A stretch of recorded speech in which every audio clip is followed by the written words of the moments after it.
In today's installment of the Book of Enoch, we'll be taking a look at the events after Enoch had served both the Watchers and the Nephilim with their sentences.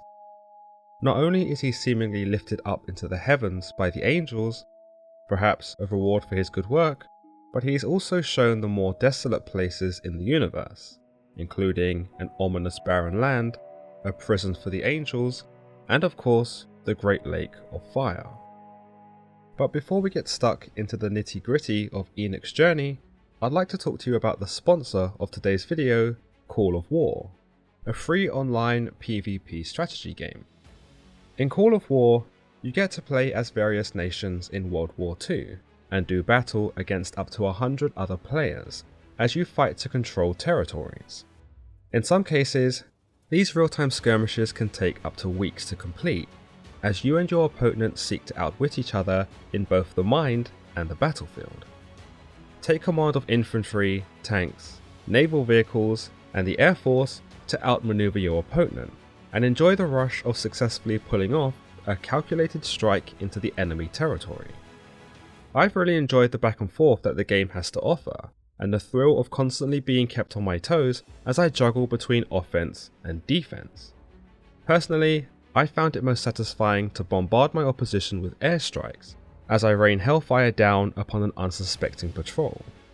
Use the link in the description below to download the game for free today, and you'll get an exclusive gift of 13,000 gold and 1 month of premium subscription. This offer is only available for a month, so don't hesitate.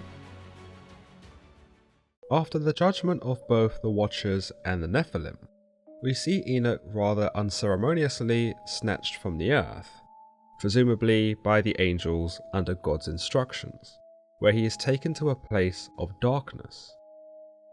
There he bears witness to a strange set of beings, those who appeared like flaming fire, but when they wished, could also appear as men. Unfortunately, he does not elaborate on what these beings were, nor do the angels who have taken him appear to explain it to him either. All he tells us is, "And they took and brought me to a place in which those who were there were like flaming fire, and when they wished, they appeared as men." With this, one might speculate that these were spirits, or perhaps damned spirits, given that they were held in this place of darkness. It might also be suggested that these were the seraphim, those who were high-ranking angels that were also dubbed as the Fiery Ones. We had already seen Enoch encounter a cherub before meeting with God, so it would not be so outlandish to think that seraphim were within his reach too. Enoch continues, "And they brought me to the place of darkness, and to a mountain the point of whose summit reached to heaven. And I saw the places of the luminaries and the treasures of the stars, and of the thunder, and in the uttermost depths, where were a fiery bow and arrows, and their quiver, and a fiery sword, and all the lightnings." Here we see that the angels take Enoch to a mountaintop, though whether this is in the mortal plane, or a plane beyond our comprehension, is not specified. We learn that here, at the summit of heaven, Enoch sees the luminaries and the treasuries of the stars, which might be interpreted as the riches of God, those that glistened with such an intensity that they were comparable to the stars themselves. Alternatively, it might be said that Enoch was taken to such a high altitude that he really was beholding the stars themselves, and was stunned by the intensity of the light. Interestingly, he also reports seeing a fiery bow and arrow, as well as a fiery sword that appears amongst streaks of lightning. It is unknown here what relevance that these elements have, though it might be said that given how high Enoch was, that these weapons belonged to God, or were representations of his power, possessing weapons made of one of the most destructive elements of fire. We then see Enoch taken to what he describes as the living waters, and to the fire of the west, though these areas are not detailed beyond this. It might be said that the living waters were in reference to the 7 seas, or perhaps an aquatic area featured in the divine landscape. The fire of the west, meanwhile, could have yet been another reference to hell, or perhaps a more direct relation to the sun setting in the west. He continues, "And I came to a river of fire, in which the fire flows like water, and discharges itself into the great sea towards the west." Yet again, we cannot be sure if Enoch is being shown a vision of hell, or whether this is merely another landscape which exists in the realm of God. Many might draw similarities between the river of fire seen here and the lake of fire as seen in the book of Revelations, that which we understand is reserved for the cowardly, the faithless, the detestable, the murderers, the sexually immoral, sorcerers, idolaters, and liars. Revelations further confirms that this is something of a second death, given that those sinners will burn for eternity in the lake that burns with fire and sulfur. Enoch continues that, "I saw the great rivers, and came to the great river and to the great darkness, and went to the place where no flesh walks. I saw mountains of the darkness of winter, and the place whence all the waters of the deep flow. I saw the mouths of all the rivers of the earth, and the mouth of the deep." Once more, it is unclear exactly which rivers Enoch is referring to, nor whether these are rivers found on the earthly realm or the one in heaven. Yet it could be determined that he is referring to the rivers that were said to flow from Eden, those which were then separated into 4 rivers upon the earth, as told to us in chapter 2 of Genesis. Here we understand that a river watering the garden flowed from Eden. From there it was separated into 4 headwaters. The name of the first is Pishon. It winds through the entire land of Havilah, where there is gold. The gold of that land, aromatic, resin, and onyx are also there. The name of the second river is Gihon. It winds through the entire land of Cush. The name of the third river is Tigris. It runs along the east side of Ashur. And the 4th river is the Euphrates. Given that Enoch tells us he sees the mouths of all the rivers of the earth, and sees the place from whence all the waters of the deep flowed, it could be suggested that he was taken to Eden. In chapter 18, he continues on his journey and tells us that he saw treasuries of all the winds, and saw how God had furnished the foundations of the earth with them. He sees the cornerstone of the earth, those which he deemed were 4 winds that bore the earth and the firmament of heaven. It is with these very winds that Enoch describes as stretching out of the vaults of heaven, and are stationed between the earth and heaven, forming what we know as the pillars of heaven. He tells us specifically, "I saw the treasuries of all the winds. I saw how he had furnished with them the whole creation and the firm foundations of the earth. And I saw the cornerstone of the heaven, and I saw how the winds stretch out the vaults of heaven, and have their station between heaven and earth.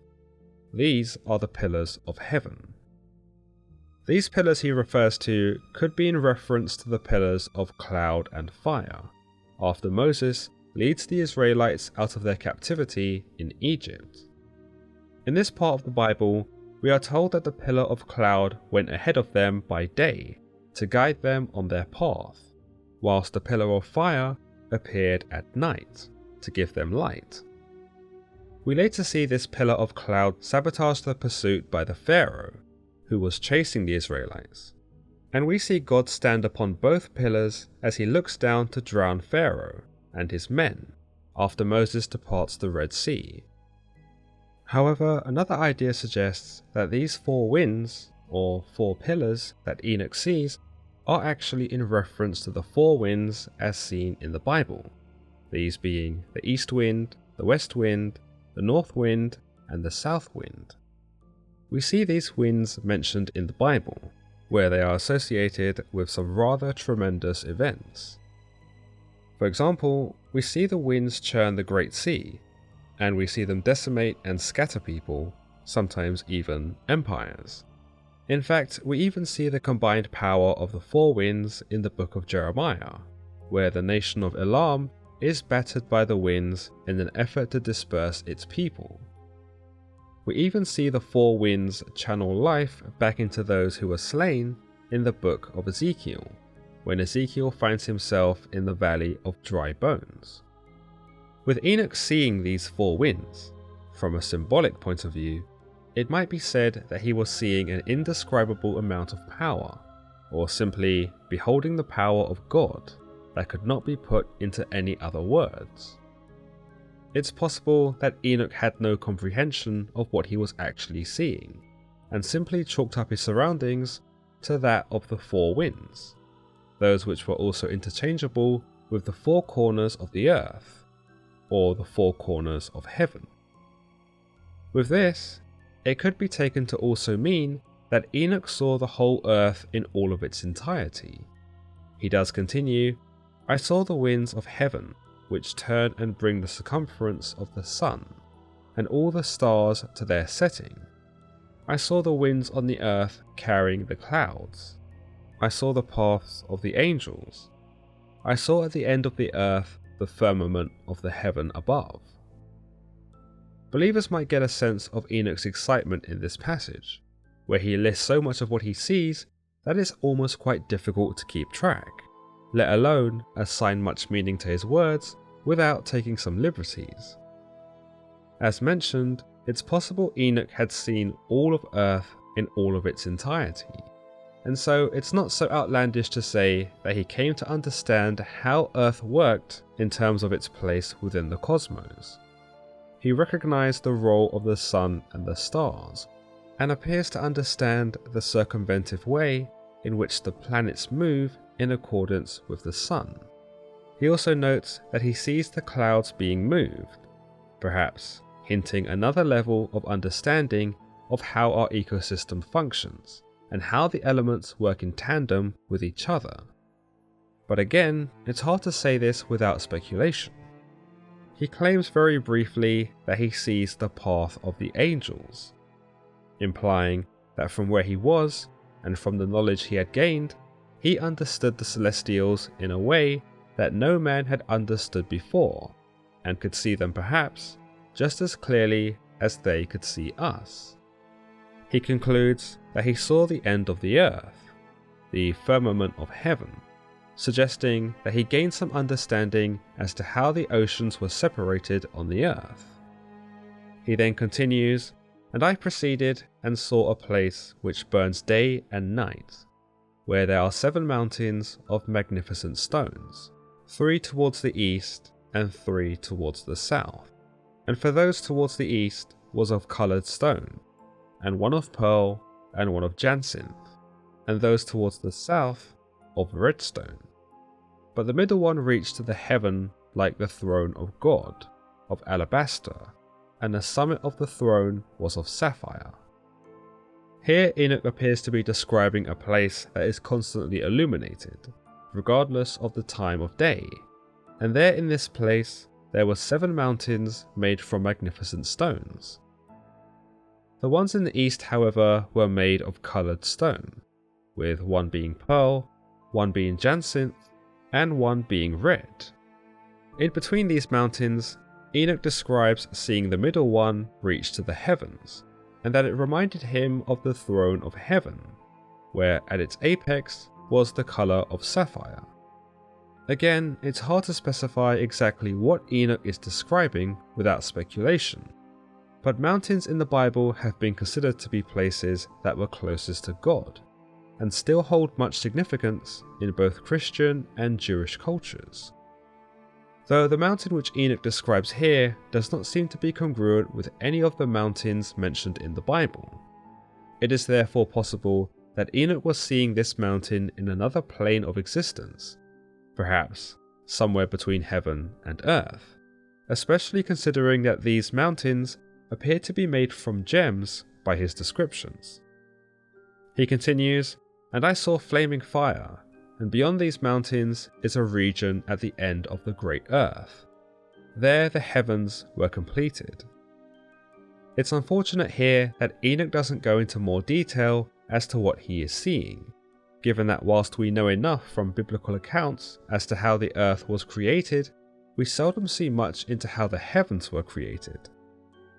What we understand from this is that beyond the mountain that Enoch sees, there was a region somewhere in what he calls the end of the earth, and it was here that he declares that heaven was created, implying on some level that God had built heaven on earth. But things take a sudden dark turn when Enoch tells us about the place he is taken next. He declares, "And I saw a deep abyss with columns of heavenly fire, and among them I saw columns of fire fall, which were beyond measure, alike towards the height and towards the depth." This place, this deep abyss, is certainly not somewhere you'd wish to find yourself, especially considering that Enoch tells us that he sees the columns of heavenly fire fall. These columns of fire might again be likened to the pillar of fire as seen by Moses and the Israelites, that which served them as a nightlight in their escape from Egypt. With this pillar falling, it would imply that this was a godless place, and that the light of God did not reach this particular area, or perhaps more likely, that God refused to illuminate it. For whatever reason, it could be reasoned that this, bleak as it seems, is merely a staging area to a region that is far more desolate. Enoch continues, "And beyond that abyss I saw a place which had no firmament of the heaven above, and no firmly founded earth beneath it. There was no water upon it, and no birds, but it was a waste and horrible place." This stark and barren land appears to be yet another location that gives Enoch the creeps, and with good reason too, when we consider what this place actually is. You see, Enoch does notice 7 stars burning like great mountains in the distance, perhaps the only signs of life here, but he cannot make sense of them. So with this, he turns to the angel who had been accompanying him through his adventure and asks him exactly what this place is. The angel, which as we learn is Archangel Uriel, tells him this place is the end of heaven and earth. This has become a prison for the stars and the host of heaven, and the stars which roll over the fire are they which have transgressed the commander of the Lord in the beginning of their rising, because they did not come forth at their appointed times. And he was wroth with them, and bound them till the time when their guilt should be consummated, even for 10,000 years. Unfortunately, Uriel does not give Enoch a specific answer either, but his words can be interpreted to mean a dark reality. You see, the stars were considered by some to be the fallen angels themselves, and in this context could have been the Watchers. In this prison of the stars, it could be said that Enoch was actually standing in the custodial quarters of those very angels who had turned against God, by defiling the mortal women, teaching men the secrets of heaven, and fathering the Nephilim. It might also be said that this prison of these fallen angels was the duodel that was mentioned in the previous chapters, that Archangel Raphael binds Azazel to. This underground void was thought to have been located in East Jerusalem, and certainly seems like the type of place that one may consider a prison of angels to look like, and given the forsaken environment, definitely reflects the disdain that God held for them. Yet another idea proposes that the angels who revolted with Lucifer fell from the heavens like falling stars, and with this metaphor, it might be suggested that these very angels also resided here in this dark and sterile land, agonizingly awaiting their date with the lake of fire. However, given that Uriel also refers to this place being the dwelling for the host of heaven, it could be argued that this was merely reserved for the angelic army, or the lesser angels who had a much less diverse impact in the world and the greater plan. I only mention this because in the next few chapters, and in the next episode, we'll be looking at yet another prison of the angels, one that is constantly emblazoned by pillars of fire, and one that Uriel tells Enoch traps rogue angels forever and ever. As always guys, if you've enjoyed today's episode of the Book of Enoch, then don't forget to give it a thumbs up and don't forget to subscribe for more content just like this. Once again, I'd like to thank Call of War for sponsoring today's video. Don't forget to click the link in the description box below to check out the Ultimate World War II strategy game and get your 13,000 gold and a month of premium. Until next time.